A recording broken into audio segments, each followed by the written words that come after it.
Good morning all of you. हम लोग admission chapter कर रहे थे और अभी हम लोगों ने 4 टॉपिक्स एडमिशन चैप्टर के कंप्लीट कर लिए हैं। 4 टॉपिक्स में हमने सबसे पहले डिस्कस किया था calculation of new profit sharing ratio and sacrificing ratio. उसके बाद हमने किया था revaluation of assets and liabilities, फिर अकाउंटिंग ट्रीटमेंट ऑफ गुडविल और फिर accounting treatment of accumulated profits, losses and reserves. Total 5 topics हमारे सिलेबस में हैं और जो 5th टॉपिक है वो है एडजस्टमेंट ऑफ कैपिटल्स। तो एडजस्टमेंट ऑफ कैपिटल्स टॉपिक करने से पहले कुछ ऐसे इलस्ट्रेशंस हम लोग करेंगे जिसमें ये चारों टॉपिक्स हमें एक साथ दिए होंगे। तो जैसे कि इलस्ट्रेशन नंबर 49 अभी सामने बुक में आपको दिख रहा होगा। इलस्ट्रेशन नंबर 49 में बैलेंस शीट अगर हम ध्यान दें, जैसे लिखा हुआ है ऊपर, Chetan and Kishore are partners, old ratio 3:2 दिया हुआ है। बैलेंस शीट में जैसा कि पहले भी हमने डिस्कस किया था कि बैलेंस शीट में अगर कोई एडजस्टमेंट होता है तो पहले हम उसे करते हैं। तो बैलेंस शीट में देखिए यहाँ पे एक एडजस्टमेंट दिया हुआ है जनरल रिजर्व। तो जनरल रिजर्व का ट्रीटमेंट हमने पहले भी डिस्कस किया है कि जनरल रिजर्व को हम पुराने पार्टनर्स के बीच में पुराने रेशियो में डिस्ट्रीब्यूट कर देते हैं, तो उसका वही ट्रीटमेंट होगा। उसके बाद देखिए यहाँ पे गुडविल दिया हुआ है। गुडविल ये है, बैलेंस शीट में दी है तो इसे ओल्ड गुडविल कहते हैं। और ओल्ड गुडविल का क्या ट्रीटमेंट होगा वो भी हम लोग डिस्कस कर चुके हैं कि old goodwill is return of between old partners in old profit sharing ratio. तो इसकी एंट्रीज भी हम लोगों ने अभी जो प्रीवियस क्लास था उसमें ही डिस्कस किए थे। उसके बाद कुछ पॉइंट्स नीचे दिए हुए हैं। Abdul will bring 5 lakh as capital and 2 lakh as goodwill, but he could contribute only 1,20,000 towards goodwill. तो ये टॉपिक्स भी हम लोग कर चुके हैं। पार्टनर कैपिटल लेके आता है तो उसकी एंट्री होती है bank account debit to concern partners capital account. उसके बाद पार्टनर गुडविल लेके आता है तो हम एंट्री करते हैं bank account debit to premium for goodwill और premium for goodwill debit to sacrificing partners sacrificing ratio. और यहां पे जो क्वेश्चन में जो केस है कि कुछ पैसा पार्टनर ला रहा है गुडविल का और कुछ पैसा नहीं ला रहा है, तो पार्ट पेमेंट फॉर गुडविल। तो ये टॉपिक भी हमने वीडियो लेक्चर्स जो पहले डिस्कस किए थे यूट्यूब पे जो मैंने डाले हैं उसमें ऑलरेडी हम डिस्कस कर चुके हैं। तो पार्टनर अगर गुडविल का पैसा नहीं लाता है तो उस केस में जो एंट्री होती है वो होती है new partners current account debit to sacrificing partners capital और करंट अकाउंट। तो अगर पार्टनर ला रहा है गुडविल तो प्रीमियम फॉर गुडविल अकाउंट से एंट्री हो जाएगी, और नहीं ला रहा है तो उस केस में जो एंट्री होगी वो नए पार्टनर के करंट अकाउंट से हो जाएगी। उसके बाद पॉइंट नंबर 2, 3, 4, 5, 6, ये जितने भी पॉइंट्स हैं ये सब रीवैल्यूएशन के पॉइंट्स हैं। रीवैल्यूएशन अकाउंट हम लोग पहले भी डिस्कस कर चुके हैं, तो बार बार अब रीवैल्यूएशन अकाउंट के सारे पॉइंट्स को हम लोग डिस्कस नहीं करेंगे क्योंकि ये टॉपिक अब हमारा रिटायरमेंट और डेथ तक इसी तरह से चलने वाला है। तो हर क्वेश्चन में हम लोग रीवैल्यूएशन के सारे पॉइंट्स को डिस्कस नहीं करेंगे, सिर्फ वही पॉइंट डिस्कस करेंगे जो स्पेशल है, जो अलग है, कुछ जिसमें कुछ अलग एडजस्टमेंट दिया हुआ है। अदरवाइज रिवैल्यूएशन के पॉइंट्स इतने ज्यादा डिफिकल्ट नहीं दिए होते हैं और उनको अब हम लोग बार बार नहीं करेंगे। इसमें जैसे कि पॉइंट नंबर 5 एक बार देखेंगे। It was noticed that cash in hand comprised of 5 notes of 1,000 each which were demonetised. तो 5 नोट ऐसे थे जो डीमोनेटाइज हो गए थे। तो इट मीन्स हमको कैश को कम कर देना है क्योंकि अब वो नोट सर्कुलेशन में नहीं है। तो 5 नोट्स थे, इसका मतलब 5,000 रुपए कैश में से हम कम कर देंगे। तो हमने भी पहले भी डिस्कस किया है कि असेट अगर डिक्रीज हो रहा है तो रीवैल्यूएशन अकाउंट के डेबिट साइड में आता है। तो decrease in asset is written on the debit side of revaluation account. तो ये देखिए रीवैल्यूएशन अकाउंट के डेबिट साइड में ये लिखा हुआ है। रीवैल्यूएशन अकाउंट के डेबिट साइड में लिखा हुआ है to cash account demonetised loss. तो रीवैल्यूएशन अकाउंट हमारा बना हुआ है। तो बाकी पॉइंट्स हमारे बिल्कुल सिंपल हैं। कैपिटल ला रहा है पार्टनर, गुडविल ला रहा है, बिल्डिंग और मशीन की वैल्यू रिड्यूस हो रही है, स्टॉक की नई वैल्यू हमको दी है, पुरानी से कंपेयर करके हम देख लेंगे कि इंक्रीज हो रहा है कि डिक्रीज हो रहा है, और अनरिकॉर्डेड असेट है तो उसको रिकॉर्ड कर दिया जाएगा। पॉइंट नंबर 5 हमने कर लिया है। और पॉइंट नंबर 6 में कह रहा है कि 1 month salary of ₹30,000 is outstanding. तो आउटस्टैंडिंग सैलरी एक लाइबिलिटी होती है, तो लाइबिलिटी को हम लोग इंक्रीज कर देंगे। तो रिवैल्यूएशन अकाउंट का फॉर्मेट अब काफी बार डिस्कस किया जा चुका है, इसलिए अब इस टॉपिक को हम लोग बार बार नहीं करेंगे। उसके बाद पॉइंट नंबर 7 हम लोग देखेंगे। पॉइंट नंबर 7 में लिखा हुआ है a bill of exchange of 25,000 which was previously discounted with the bank was dishonoured on 31st March but no entry has been passed.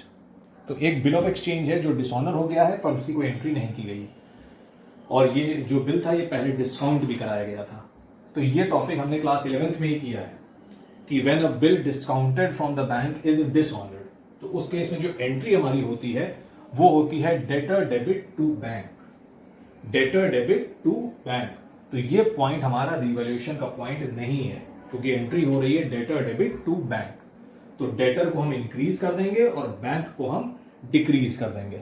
तो नीचे आप लोग देख रहे होंगे बैंक अकाउंट बना हुआ है, तो बैंक अकाउंट में क्रेडिट साइड देखिए लिखा हुआ है बाय डेटर्स, तो डेटर्स को कम कर दिया गया है और डेटर्स को इंक्रीज कर दिया गया है सॉरी, और बैंक को डिक्रीज कर दिया गया है बाय द सेम अमाउंट।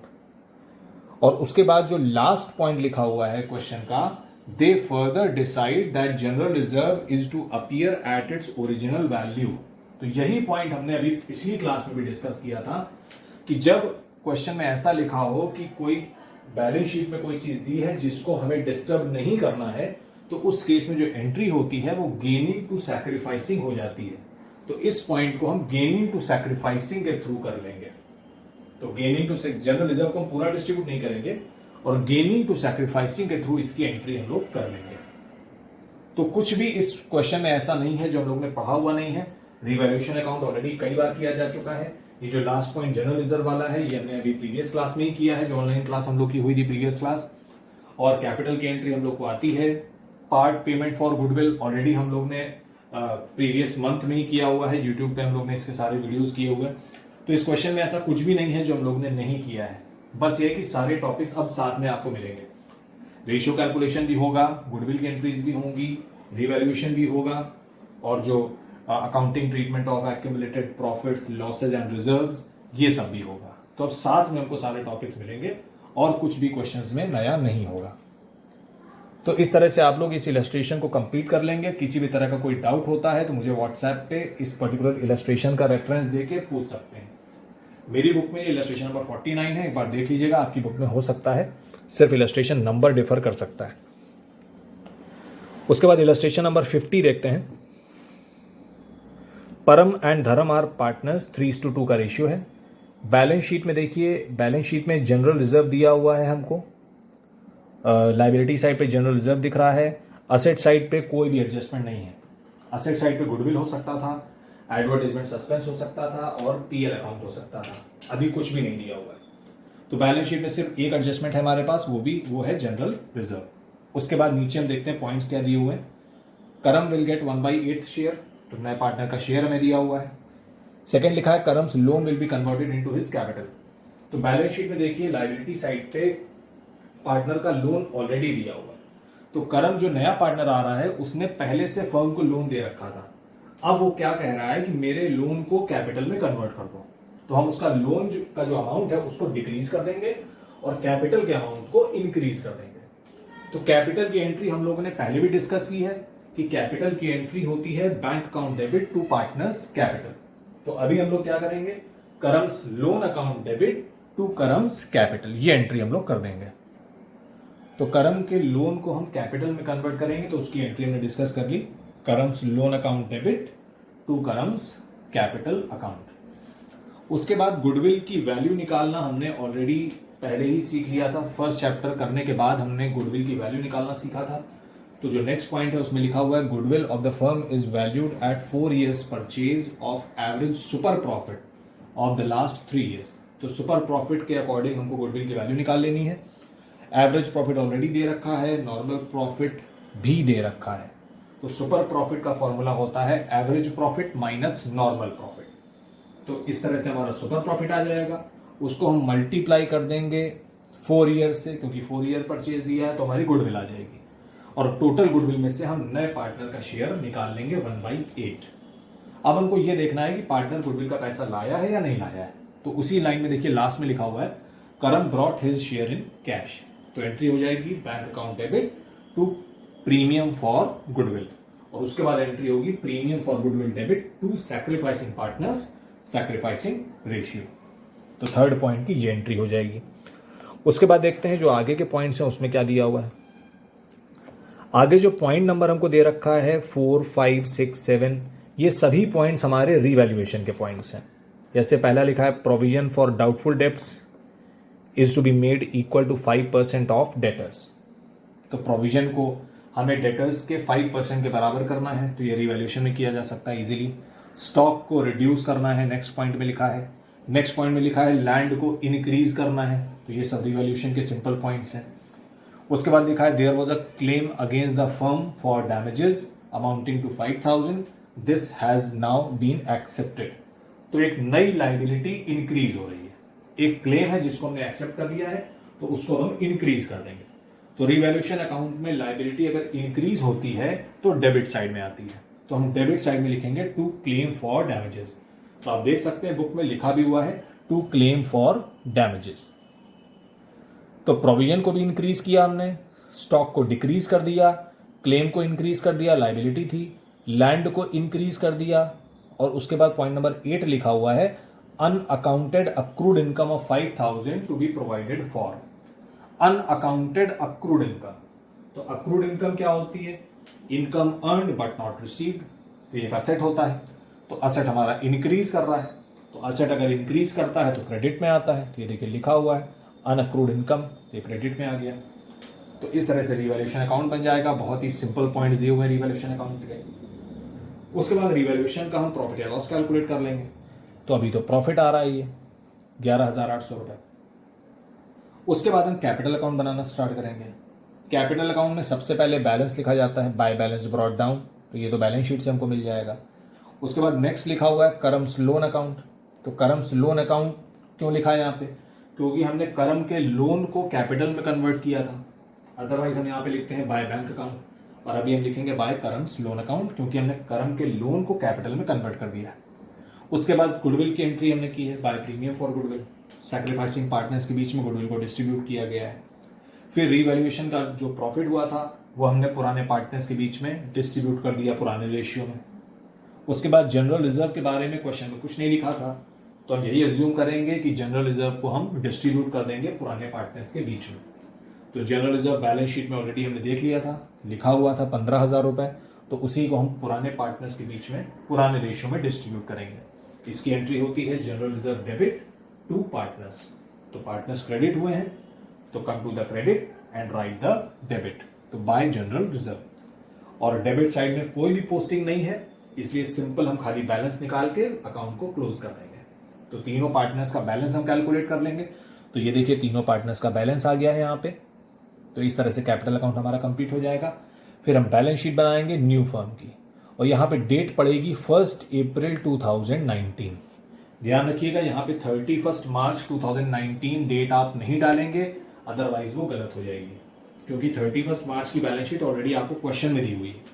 तो जो नई बैलेंस शीट बनेगी वो नेक्स्ट डे की ही बनेगी, सेम डे की दो बैलेंस शीट नहीं होंगी। उसके बाद बैलेंस शीट में हमको क्या करना है, जितने भी असेट्स और लायबिलिटीज की वैल्यू को हमने चेंज किया है, तो अब नई वैल्यू हमको यहाँ पे लिखनी है। जैसे हमने स्टॉक की वैल्यू को कम किया था तो हमको कम करके लिखना है, लैंड की वैल्यू को बढ़ाया था तो बढ़ा के लिखना है, अक्रूड इनकम एक नया असेट आ गया था जो कि पहले से नहीं था, तो अब हम उसको बैलेंस शीट में लिख देंगे अक्रूड इनकम, ये देखिए। तो इस तरह से जो भी असेट्स और लायबिलिटीज की वैल्यू में चेंज आया है, तो उस चेंज को अब हम नई बैलेंस शीट में इनकॉर्पोरेट कर देंगे। और ये जो कैपिटल्स हम लिखेंगे, ये कैपिटल्स भी जो यहाँ पे बैलेंस हम निकालते हैं, जो नए बैलेंस हमने निकाले थे, अब वही बैलेंस देखिए यहाँ पे लिखे हुए हैं, कैपिटल अकाउंट्स तीनों पार्टनर्स के। तो जो भी बैलेंसेस में चेंज आया है असेट्स लायबिलिटीज के, उनको हमने लिखा। उसके बाद कैपिटल के जो नए बैलेंसेस हमने निकाले हैं वो हमने लिख दिए। उसके बाद बैंक का अमाउंट हम चेंज कर देंगे। पहले से हम देखेंगे कि बैंक बैलेंस कितना था, तो पहले से देख लेते हैं बैंक बैलेंस कितना था। बैलेंस शीट में पहले से देखिए आपको बैंक कितना दिया हुआ है। असेट साइड देखिए कहीं पे बैंक हमको दिख रहा है, नहीं दिख रहा है। असेट साइड हमको कैश दिख रहा है, ये कैश लिखा हुआ है, cash in hand. Bank asset side नहीं है बल्कि लायबिलिटी साइड है, ये देखिए बैंक ओवरड्राफ्ट लिखा है। इसका मतलब बैंक अकाउंट तो है पर वो पहले से नेगेटिव चल रहा है। तो बैंक ओवरड्राफ्ट हम लोग पहले ही डिस्कस कर चुके हैं कि एक करंट लायबिलिटी होती है। तो क्वेश्चन में जो भी क्वेश्चन में वैसे भी बैंक से कोई ट्रीटमेंट हुआ भी नहीं है, पार्टनर कैपिटल भी नहीं लाया है, तो कैपिटल ऐड नहीं होगा। हाँ, गुडविल जरूर लाया था पार्टनर, नया पार्टनर गुडविल लाया था 10,000 रुपए, तो बैंक ओवरड्राफ्ट हमारा पहले से है 20,000 रुपए। तो उस बैंक ओवरड्राफ्ट को हमने डिस्टर्ब नहीं किया है। हमने क्या किया है कि ये जो 10,000 रुपए पार्टनर लेके आया है गुडविल, उसको हमने कैश के थ्रू एडजस्ट कर लिया है।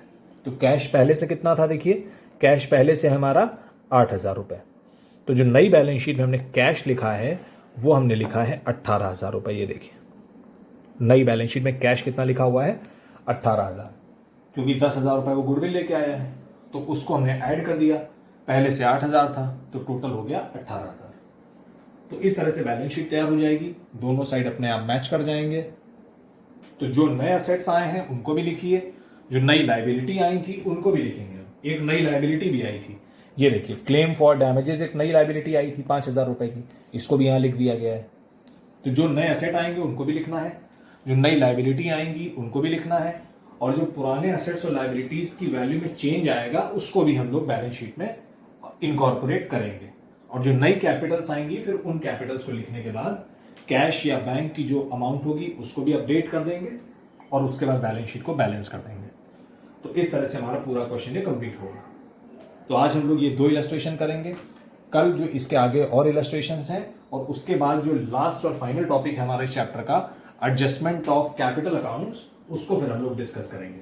तो टोटल 5 टॉपिक्स हमारे इस पूरे चैप्टर में है, जिसमें से 4 टॉपिक हम लोग ऑलरेडी कर चुके हैं। तो लास्ट टॉपिक हम लोग करेंगे नेक्स्ट क्लास में। आज ये 2 इलस्ट्रेशन और इसका जो भी होमवर्क होगा मैं गूगल क्लासरूम पे उसको अपडेट कर दूंगा। तो thank you so much, take care.